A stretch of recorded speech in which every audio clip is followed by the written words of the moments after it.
je vous présente un fils de cartes. Je vais vous montrer la taille, mais avant de vous montrer la taille, je vais vous montrer quelques outils avec lesquels j'aime travailler. Alors, le sécateur ici qui va me permettre de prendre des petites branches.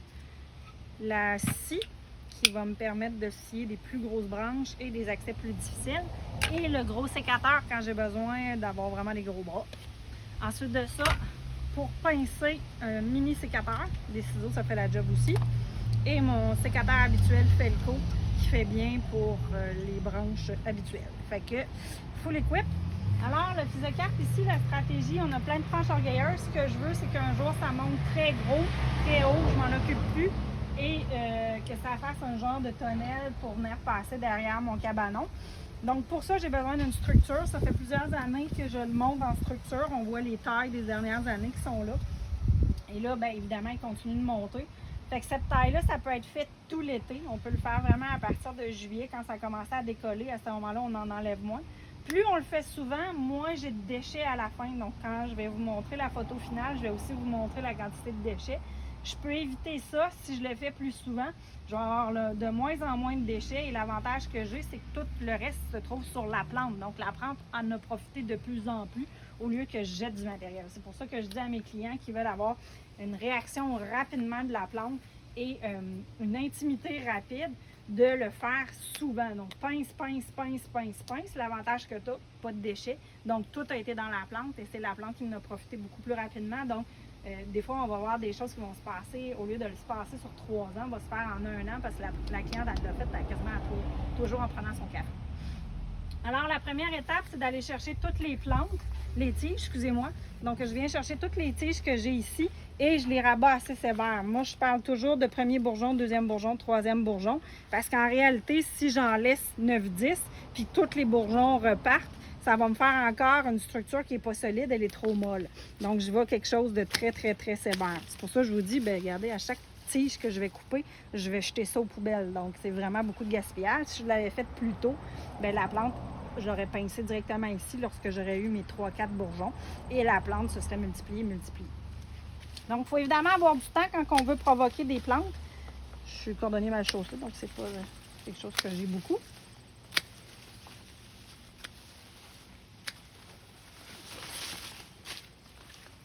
Je vais surveiller aussi toutes les tiges qui sont très vertes, très orgueilleuses, parce que je veux m'assurer de les ralentir le plus rapidement possible, parce que si je les laisse là, je vais avoir une structure qui va être très, très, très, très, très moelleuse.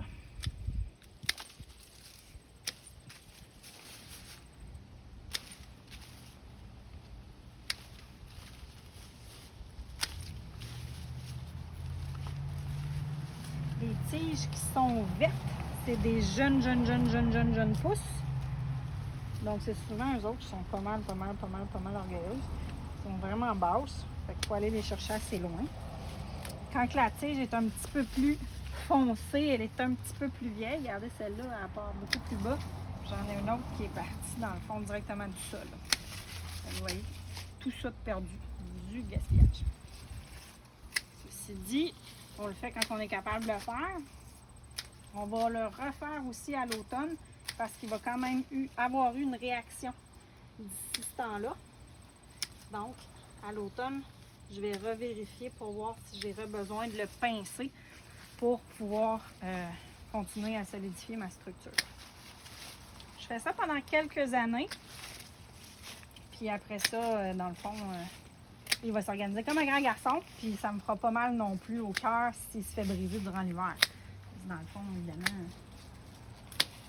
quand c'est très gros, ça peut se faire maganer, mais la plante a réagi beaucoup. Si elle se fait maganer durant l'hiver, plus elle est grosse, plus elle a d'énergie dans le cœur. Regardez, il en voilà une ici. Si je vais faire un petit zoom, il en voilà une qui a été pincée.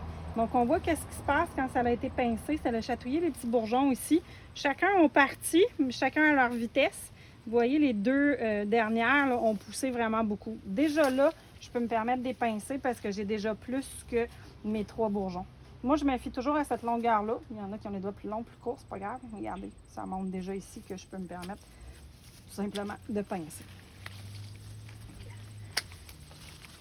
Plus on le fait tôt en saison, évidemment, plus on profite parce que la plante, elle décolle au mois de juin en force. avec beaucoup d'énergie, dépendant de l'été qu'il y a eu, du printemps qu'on a eu, excusez-moi. Fait que ça fait quelque chose de bien.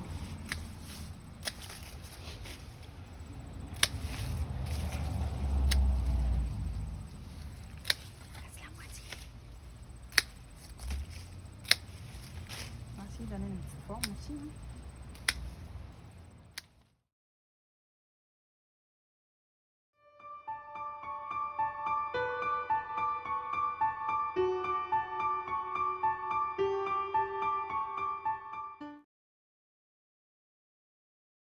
Alors voici la frise de cartes, c'est presque terminé.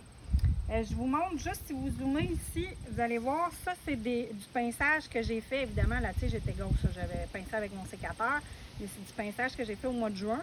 On voit les nouvelles pousses qui sont là. Donc on voit qu'il y a vraiment une réaction qui se fait. Dans pas longtemps, là, je vais pouvoir le pincer directement avec mes doigts. Là, ce qu'il me reste à faire, c'est d'aller dans le cœur.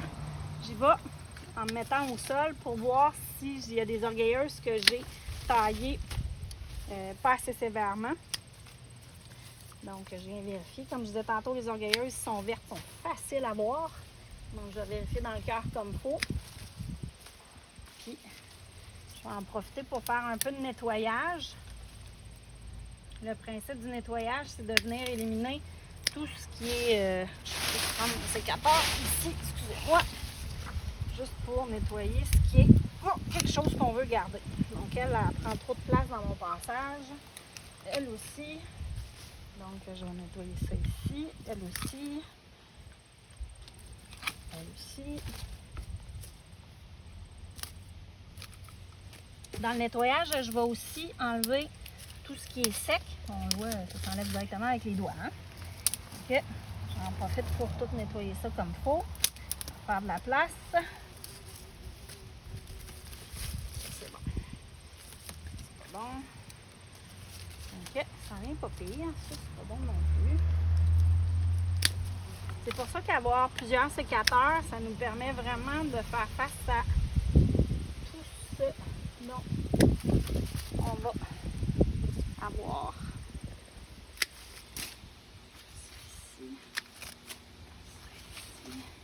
Ça, avec le temps, ben moi, ce que je dis toujours à tous mes clients quand vous faites une taille, observez ce que vous faites et observez la réaction de la plante par la suite. Ça va être un bon indicateur de comment elle a trouvé ça. C'est pas une science, hein? On joue avec du vivant. Fait que chaque plante a sa réaction. La réaction peut être occasionnée par la terre, peut être occasionnée par ce qui s'est passé l'hiver, peut être occasionnée par des insectes, des bébites. Donc, il y a plein de facteurs qui rentrent en ligne de compte. Oups, j'ai raté ma feuille. Plein de facteurs qui rentrent en ligne de compte qui ont de l'impact. Donc, c'est en observant qu'on découvre qu'est-ce qu'on a besoin de faire pour profiter au maximum de notre plantation. Voilà!